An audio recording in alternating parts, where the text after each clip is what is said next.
क्या तुम जानते हो कि रामायण सिर्फ एक राजा और उसकी पत्नी की कहानी नहीं है? ये एक ऐसी किताब है जिसके हर पन्ने पर श्राप छुपे हैं। श्राप जो सिर्फ उस समय काम नहीं करते थे, बल्कि आज भी हमारी दुनिया को प्रभावित कर रहे हैं। सुनो, जब राम ने पुष्पक विमान पर वापस अयोध्या की ओर उड़ान भरी, तो उन्होंने क्या सोचा होगा? क्या वो जानते थे कि उनके द्वारा दिए गए हर निर्णय के पीछे एक श्राप की छाया थी? एक ऐसी छाया जो कभी मिटने वाली नहीं थी। हमें बताया गया है कि रामायण धर्म और न्याय की कहानी है, लेकिन क्या किसी ने तुम्हें बताया कि इस न्याय की कीमत क्या थी? कि कितने निर्दोष लोगों को श्राप से ग्रस्त होना पड़ा? कि ये श्राप आज भी हमारे समाज में, हमारे घरों में काम कर रहे हैं? मैं तुम्हें ले चलता हूं उस युग में जहां पहला श्राप था, वो श्राप जिसे सीता ने दिया था। हाँ, सीता, जिस सीता को तुम एक शांत धार्मिक महिला मानते हो, उसी सीता ने एक श्राप दिया था जो हजारों साल तक गूंजता रहा। जब अयोध्या लौटने के बाद सीता को अयोध्या की जनता के सामने अपनी पवित्रता सिद्ध करनी पड़ी, तो उस पल क्या हुआ? राम का सबसे प्रिय, उसकी पत्नी को अग्नि परीक्षा देनी पड़ी।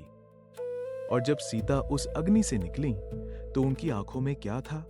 क्रोध, शुद्ध पवित्र क्रोध। सीता ने कहा था, अगर मैं सच्ची हूं तो जो भी महिला अपने पति पर संदेह करेगी, वो सदा अकेली रहेगी। सुनो, ये कोई साधारण श्राप नहीं था। ये एक ऐसा श्राप था जो हर घर में प्रवेश कर गया। जहां एक बार भी किसी महिला के मन में अपने पति के बारे में संदेह आया, वहां सीता का श्राप काम करने लगा। क्या तुम अपने आसपास देखते हो? कितनी महिलाएं अकेली हैं? कितने घर टूट गए हैं संदेह से? क्या ये सीता का श्राप नहीं है? ये है। लेकिन ये पहला श्राप था। दूसरा श्राप और भी भयानक था। ये श्राप था कुंभकर्ण का, उस दिग्गज राक्षस का जिसे हम शत्रु मानते हैं, लेकिन कौन सोचता है कि उसके पास भी एक आशीर्वाद और एक श्राप दोनों थे। कुंभकर्ण को ब्रह्मा ने आशीर्वाद दिया था कि वो 6 महीने सोएगा और 6 महीने जागेगा। लेकिन जब राम ने उसे मार डाला, तो उसकी आत्मा ने एक श्राप दिया। वो श्राप था। कहाँ है? भारत के ग्रंथों की कहानियों के लिए सब्सक्राइब करें और बेल आइकन भी दबाएं। जो भी मुझे अन्यायपूर्वक मारेगा, उसके वंश में सदा अन्याय होगा। क्या राम अन्यायपूर्ण थे? नहीं, वो न्यायपूर्ण थे।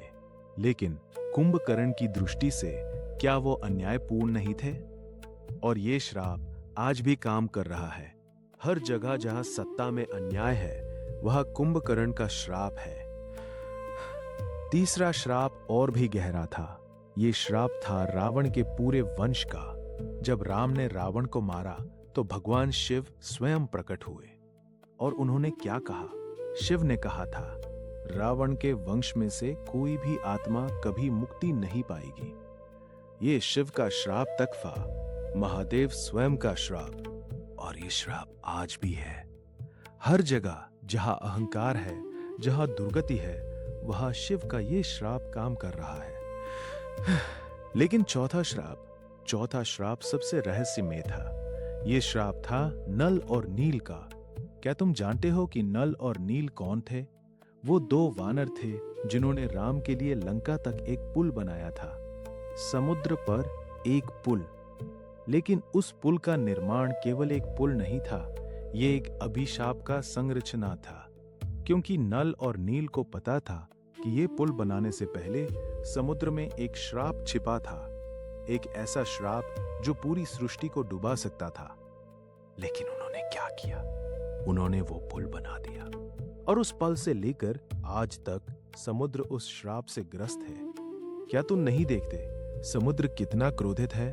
उसका जल कितना आक्रामक है? आज का जलवायु परिवर्तन, समुद्र का बढ़ता जल स्तर, ये सब नल और नील के श्राप का ही परिणाम है। 5वां श्राप, ये सबसे भयानक श्राप था। ये श्राप था कैकेयी का। लेकिन मंत्रा द्वारा दिया गया। जब मंत्रा ने कैकेयी को भड़काया और राम को 14 वर्ष के लिए वनवास देने के लिए कहा, तो मंथरा ने क्या जाना था? मंथरा ने जाना था कि यह कार्य एक वंशगत श्राप को आमंत्रित करेगा, एक ऐसा श्राप जो अयोध्या को हर पीढ़ी में तोड़ता रहेगा, और आज भी है। क्या तुम नहीं जानते? अयोध्या का राजवंश हमेशा से विभाजित रहा है, हमेशा से भाइयों के बीच विरोध रहा है। यह मंथरा का श्राप है। लेकिन सबसे गहरा रहस्य यह है कि ये सभी श्राप वास्तव में किसके थे? ये श्राप कौन दे रहा था? क्या सीता? क्या कुंभकर्ण? क्या रावण? नहीं, ये सभी श्राप शिव के थे।